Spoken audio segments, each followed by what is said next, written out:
Hello and welcome to the History of Modern Greece. I'm your host, Daniel Roberts, and I'm here with my father, George, and our theme music is brought to you by Mark Youngerman. This is a podcast that covers the events from the fall of ancient Greece to the modern day. This is episode 21, Pyrrhus of Epirus. Now, right when I thought that we would be getting to the part of the story where the Romans come into Greece and conquer the Hellenic world, we discovered a man named Pyrrhus of Epirus. He was the second cousin of Alexander the Great and general of the small kingdom of Epirus, north of mainland Greece and to the west of Macedonia. This kingdom is located in modern-day Albania, and it was right across the Adriatic Sea from the Italian Peninsula, and therefore right next door to the emerging Roman Republic. He was born in 319 BCE to the king of Epirus, but when Pyrrhus was only 2 years old, his father was deposed from the throne and forced Pyrrhus to spend most of his childhood in Illyria, the land north of Greece. He became close friends with Ptolemy and even used his friendship to regain the throne of Epirus. While Pyrrhus fought in the Diadochi Wars and even tried to expand the kingdom of Epirus, the Roman Republic was expanding their influence over the Italian Peninsula. All the way back since the 8th century BCE, the southern half of Italy and most of Sicily were home to the Greek city-states and their colonies. By 280 BCE, the Roman Republic was budding up against these wealthy Greek polis, and conflict became inevitable. Pyrrhus is considered to be the last great Greek general before the conquest of the Romans. The story of Pyrrhus the Great starts back in 317 BCE, when Alexander the Great's mother Olympia was still alive, and as power-hungry as ever. She was after all born in Epirus, and was the daughter of the great king Neoptolemus I of Epirus. She attempted to rule over Macedonia with the help of Aeacides, king of Epirus, until her grandson Alexander IV, son of Alexander the Great, came of age and could rule over the empire. Cassander took advantage of the dislike for Olympias and marched an army against Aeacides and Olympias, killing Alexander the Great's mother and son while forcing Aeacides into exile and declaring Neoptolemus the new king of Epirus. With Cassander now in power of Macedonia and Neoptolemus the new king of Epirus, Pyrrhus was forced into exile to spend his childhood in the northern kingdom of Illyria.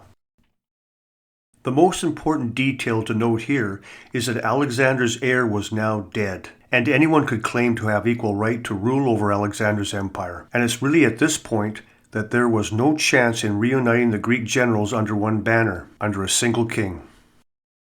Several years later, Cassander marched his Macedonian troops over the mountains and into Illyria, where he conquered the Illyrian king and took possession of the child Pyrrhus. When Antigonus sent his son Demetrius into Athens to revolt against Cassander and take control of southern Greece, Aeacides, the old king of Epirus and father of Pyrrhus, returned from exile to take back his throne. Cassander had to stop this from happening and sent his general Philip to Epirus to maintain control. Unfortunately for Pyrrhus, his father Aeacides was unsuccessful at taking back his throne, and Philip killed Aeacides in battle, solidifying Neoptolemus' claim over the throne of Epirus.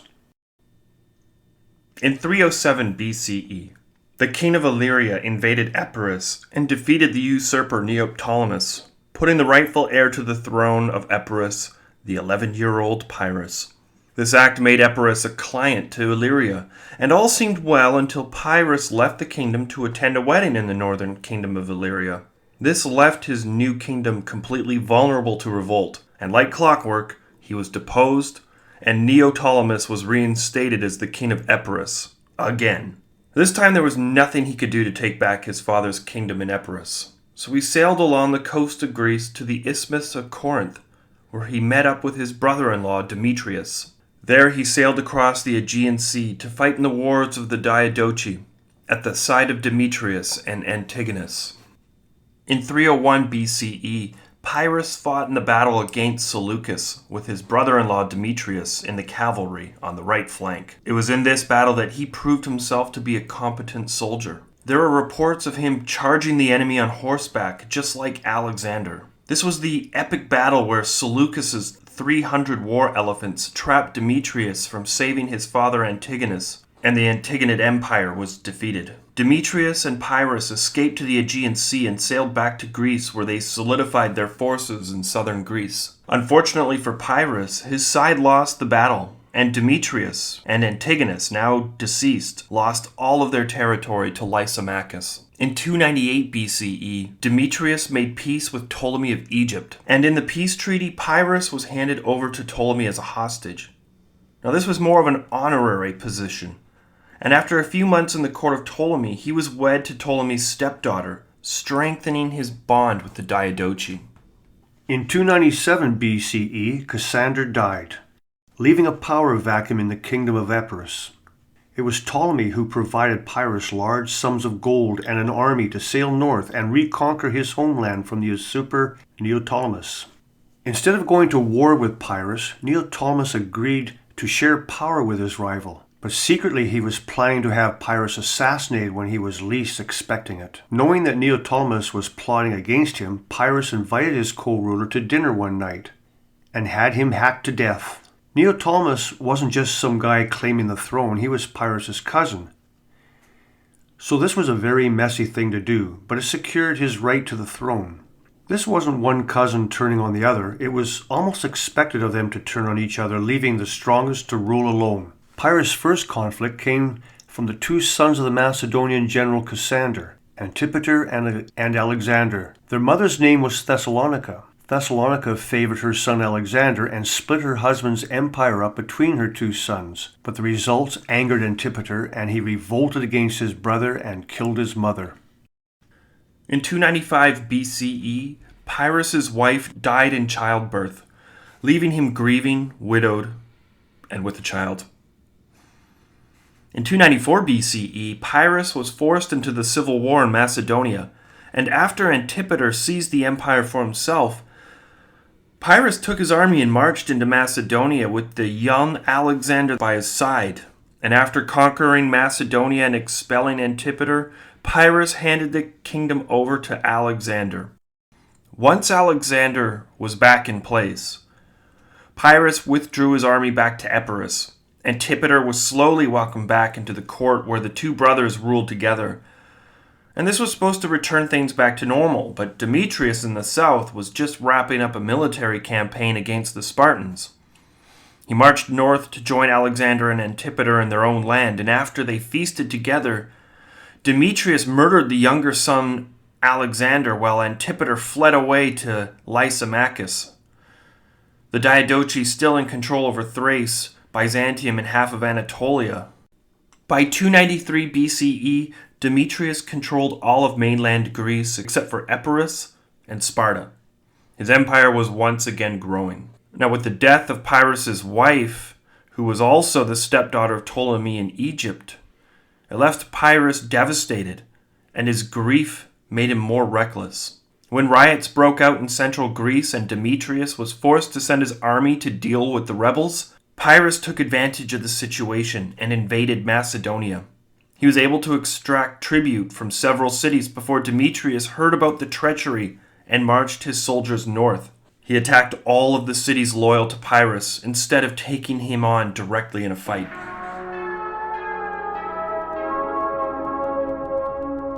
In 289 BCE, after Demetrius had subdued every city in Greece loyal to Pyrrhus, he marched his army across the mountains to invade the kingdom of Epirus itself. Pyrrhus heard the army crossing the mountains to invade his kingdom, so he gathered his own men to meet them in the mountains. Unfortunately, he sent them down the wrong path, and the two armies completely passed each other without ever meeting. Demetrius marched into Epirus and started raiding the countryside unopposed, while Pyrrhus crossed the mountains and encountered an army of 10,000 men waiting for them. It was one of Demetrius' generals, and his army blocked the pass. The two armies faced off, but before the battle commenced, the two leaders engaged in single combat. There were several back and forth blows, Pyrrhus taking the first hit, but in the end Demetrius' general was cut down and defeated. After defeating his enemy in his first command, he gave a speech to his army. "Through you I am an eagle, for how should I not be when I have your arms to sustain me?" In 288 BCE, the remaining Diadochi, Ptolemy, Seleucus, and Lysimachus, formed an alliance to wipe Demetrius off the map once and for all. They sent a letter to Pyrrhus of Epirus and asked him to join in on the surprise attack against Demetrius. It started with the sea invasion from Ptolemy, with hundreds of ships landing in central Greece and besieging Athens, and at the same time Lysimachus invaded from the north. And as soon as Demetrius marched north to meet Lysimachus, Pyrrhus invaded Macedonia from the south and pillaged the lands of Demetrius, raiding unopposed to the capital of Macedonia in Pella. Demetrius pushed Lysimachus back into his own kingdom on the northern border and was about to chase him down in his own country to capture and kill his enemy when his troops started to protest. They were pissed off at Demetrius for letting Pyrrhus raid their lands unopposed while they fought Lysimachus in a foreign territory. Demetrius was forced to march his troops south and confront Pyrrhus at the capital of Macedonia. Unfortunately for Demetrius, his soldiers were growing more and more angry with his leadership, and their admiration for Pyrrhus of Epirus was increasing. And as soon as Demetrius made it to Pella, his entire army defected and joined Pyrrhus. Pyrrhus had defeated Demetrius without even shedding a drop of blood. However, his victory was short-lived as Lysimachus rolled into the kingdom from the north with his entire army and claimed half of the victory for himself. Pyrrhus didn't trust Lysimachus, so he pulled his men back to the kingdom of Epirus and let Lysimachus just take control of Demetrius' territory. Now Lysimachus controlled all of mainland Greece, except for Sparta, as well as all of Macedonia, Thrace, Anatolia, and the coast of the Black Sea. And now Lysimachus' empire was growing. In 283 BCE, Demetrius passed away, leaving the small territory of the Peloponnese to his son Antigonus II. That is all the Peloponnese except for Sparta. With Demetrius taken out and Pyrrhus minding his own business in Epirus, Lysimachus decided to turn his attention on his ally Seleucus I. It started out with some small raids and claiming territory for his new empire, but the full wrath of Seleucus was summoned and he marched his army across Anatolia. In 282 BCE, Ptolemy I died of old age. He had ruled as Pharaoh of Egypt for over 40 years and even founded the library in Alexandria.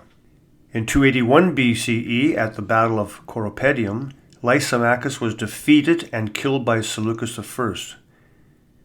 This isn't just another battle fought between Greek armies of the surviving Diadochi.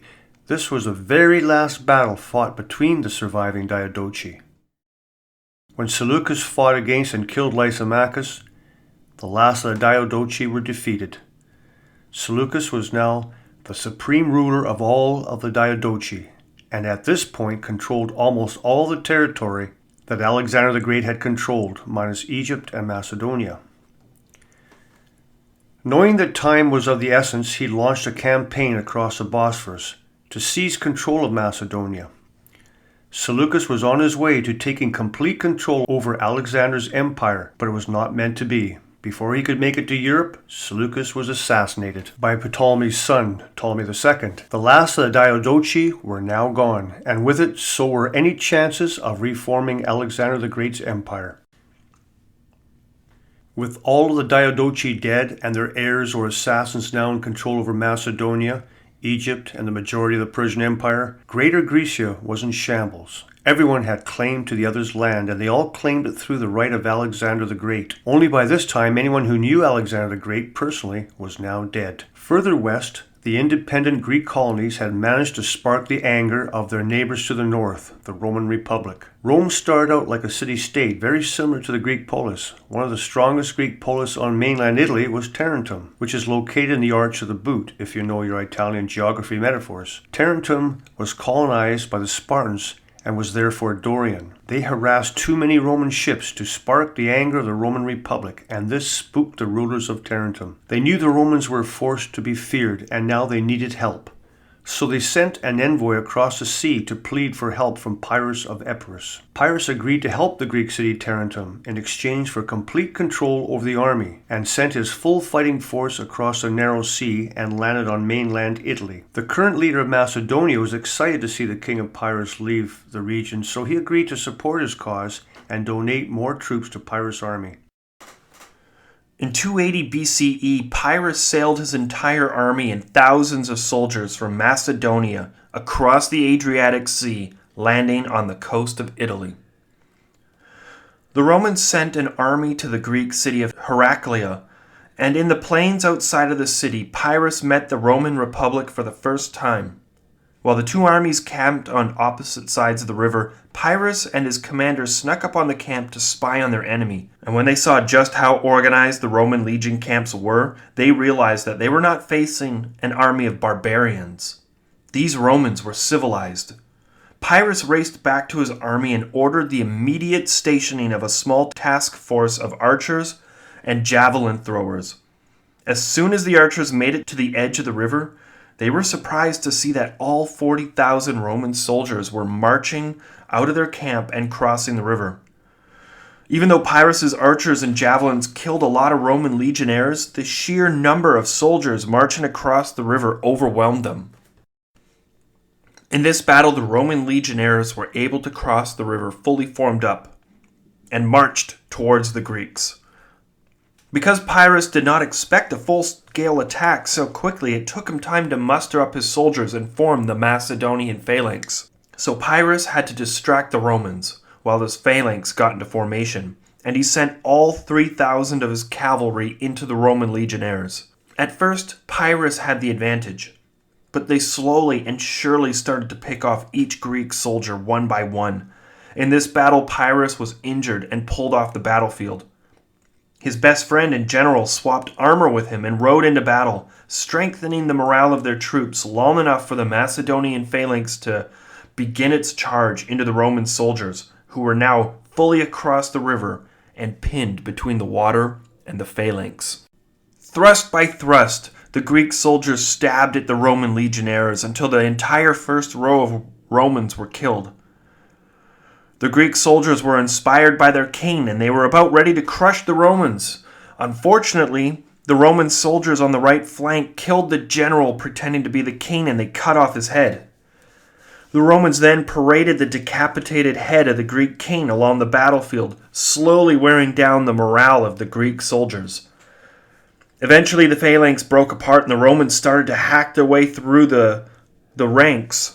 Seeing that his army was on the brink of total retreat, the real Pyrrhus rode his horse up and down the ranks of his army, reassuring all of them that he was alive. And it seemed to work, and the Greeks started to regroup and hold their own ground. At this moment, Pyrrhus sent his war elephants into the two flanks of the Roman army. And up until this point, the average Roman soldier had never even heard of a war elephant, let alone seen one. Although most of the Roman infantry held their ground, the Roman cavalry horses were spooked and they started to flee right through the Roman legionnaires. It was utter chaos as the Romans fled across the river in panic, all the while being hunted down and killed by the Greek cavalry. Pyrrhus won the battle, but he had suffered extreme casualties on his side. After this battle, Pyrrhus sent an ambassador to Rome and brought many gifts. He was sent back to Pyrrhus with only the message that Rome rejects all offers of peace. The messenger also informed Pyrrhus that the Romans were not to be underestimated and had already replenished their armies and were marching south. A Roman negotiator arrived in Pyrrhus' camp almost right after the return of his ambassador, and the Roman negotiated for the release of all Roman prisoners captured at Heraclea. Pyrrhus tried bribing him many times, but the honor of the Roman was so strong, and he could not betray his overlord. Even after a Greek servant offered to poison Pyrrhus for money, the Roman negotiator alerted Pyrrhus and warned him about the treacherous servant in his ranks. The Roman legionnaire could not be bought, and this loyalty impressed Pyrrhus. It was very un-Greek. Pyrrhus agreed to release all of the prisoners to the Romans. He was unable to meet the Roman army in battle, nor take the city of Rome, despite having marched 6 miles within the Roman city walls. The city walls were just too big to lay siege over the winter, and so they were forced to retreat back to Tarentum, where Pyrrhus's army regrouped. Now, there were many local tribes on the Italian Peninsula who had been subjugated by the Romans, and they viewed the Greeks as heroes. So over the winter of 280 BCE, many local tribes flocked to the Greeks, and they joined Pyrrhus's army. In spring 279 BCE, Pyrrhus marched his army north along the Adriatic coast, that's the eastern side. When Pyrrhus directly threatened the cities on the eastern shores, the 2 Roman legions trailing his army were forced to engage with and stop the Greeks. Up until this point, they had been avoiding a direct confrontation. This battle, like so many before it, started on the edge of a shallow river, each army staring at each other from the opposite side of the water. The land wasn't favorable for Pyrrhus and his Macedonia-style phalanx with 18-foot pikes, so he was forced to retreat until they found land flat enough to get into proper formation. When the Romans crossed the river and met the Greeks in battle, they had a secret weapon to defend against the elephants. They forged large iron pikes onto chariots and built a super phalanx to skewer the largest of war elephants. When the 2 armies met in the battlefield, the wall of Macedonian pikes made it impossible for the Roman legionnaires to get within fighting range. But the Romans didn't fight the same way as the Greeks, and they threw their javelins from a safe distance and with amazing force, many times going right through Greek shields, pinning their arms through it. Pyrrhus ordered his elephants to charge, but they were stopped by the iron chariots with iron pikes. The Roman army broke through the center of the phalanx and almost completely collapsed the Greek formation. Pyrrhus himself led a charge into the center of the phalanx to plug the gap and fight back the Romans. The battle was looking grim, and the Greek line almost collapsed when the elephants broke through the iron chariots with the help of their archers and charged to the side of the Roman army. It was a bloodbath, as the elephants trampled and tossed the soldiers like rag dolls. Ultimately, the Romans retreated across the river and Pyrrhus was left victorious on the battlefield. Pyrrhus lost over 3,500 men on the battlefield that day, and his military camp was burned to the ground. He is quoted for famously saying, "One more victory and we are done."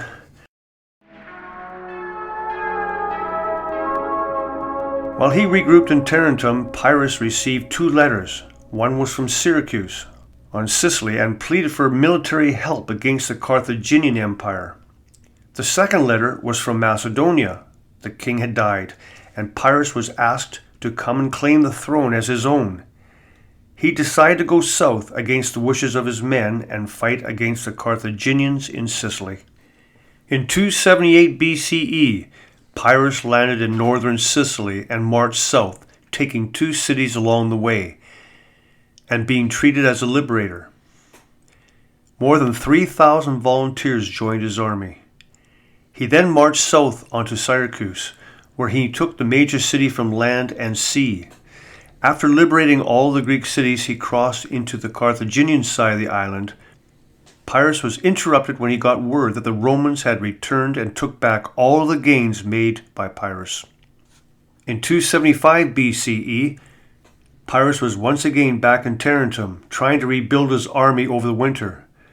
When spring came and he didn't have the troops he needed, he was forced to make do. This time when the Romans met the Greeks, they had mastered the art of fighting off elephants. When the battle began, the Romans pelted the elephants with javelins until they panicked and charged through their own ranks. The javelins were too much, and Pyrrhus' army fell apart. He was forced to retreat from the battlefield and ended up sailing across the Adriatic back to his kingdom of Epirus. In 274 BCE, Pyrrhus marched his army into Macedonia to claim the throne, only to find that Demetrius' son Antigonus II had taken the throne and had control over all of Greece except for Sparta. The 2 armies met in battle, and after the 2 armies made several charges, Pyrrhus started to call out the officers by name and Antigonus II's army, and very quickly they all defected to Pyrrhus' army. With Antigonus II's army gone, he was forced to flee to Thessalonica. Thessalonica was a new city that was founded by Cassander in 315 BCE. Without anyone to oppose him, Pyrrhus conquered all of Macedonia, but for some reason let Antigonus escape to Athens and decide to focus his efforts further south.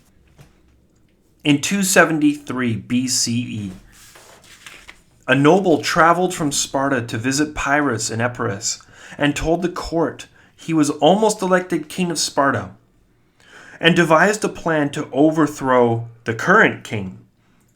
Pyrrhus thought this was an excellent opportunity to abandon his campaign in the north and start a new one in the south. He sailed across the Gulf of Corinth and invaded the Peloponnese. His goal was to take the city of Sparta, which had held on to its independence all this time. And he brought with him all of his Indian war elephants. At first, Pyrrhus met the Spartan ambassador and told him he was only interested in waging war against Antigonus and wanted to free the captured Peloponnesian cities. Now, Pyrrhus further tricked the Spartans by requesting that his two sons take up military training in the Spartan capital, and this request lowered the suspicions of the Spartan ambassador, and they returned to the capital to discuss the matters with the new Spartan king, King Arius I. When the 27,000 soldiers marched upon the city of Sparta, they were challenged by a much smaller force of hoplites. They were Spartans, the best hoplite soldiers the world had ever seen. But they were still hoplites, an outdated soldier that was vulnerable to the 18-foot pikes of the Macedonian phalanx. They started to retreat back to the city and gave the order for the women and children to retreat. And as soon as the Spartan women caught word that they were being evacuated, they defiantly ran to the front lines.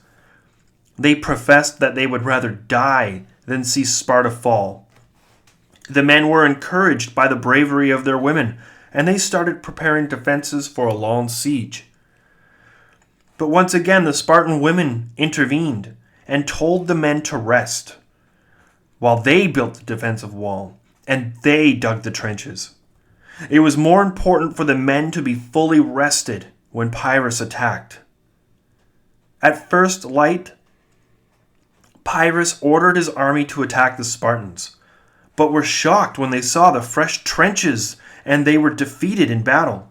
The Spartans never let a single one of Epirus' soldiers across the trench, and Pyrrhus was forced to fall back. Pyrrhus then ordered his left flank, commanded by his son Ptolemy, to maneuver around the trenches and attack the Spartans from the side. But as they tried to get around the trench, a small attack group of elite soldiers, led by the Spartan prince, ambushed Ptolemy and killed almost every single one of his men. Ptolemy himself barely escaped back to his father Pyrrhus. Again and again, Pyrrhus ordered charges against the Spartan trench, but they were repelled every single time.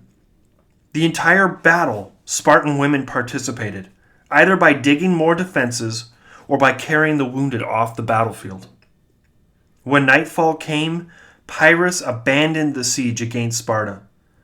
The trenches were impossible to breach, and there was a revolt in Argos that he needed to attend to. And while Pyrrhus marched his army north away from Sparta, they were ambushed in the night.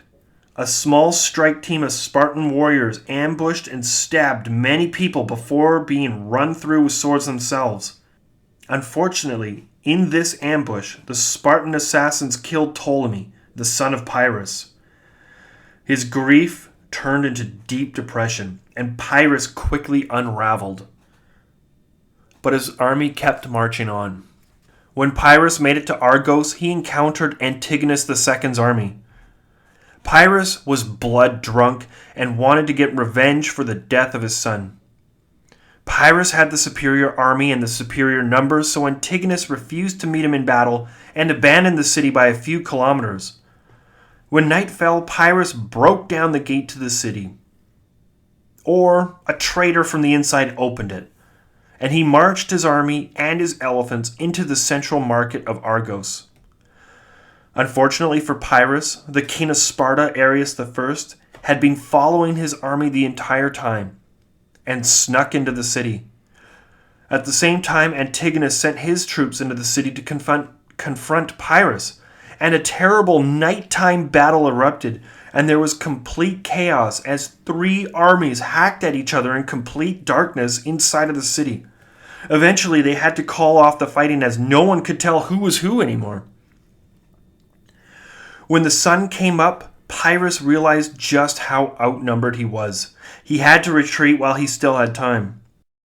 Somehow, communication between Pyrrhus's forces inside of the city and the rest of his army outside of the city broke down because his army attempted to charge into the city to defend Pyrrhus, while Pyrrhus and his soldiers were trying to run out of the city through a very narrow gate.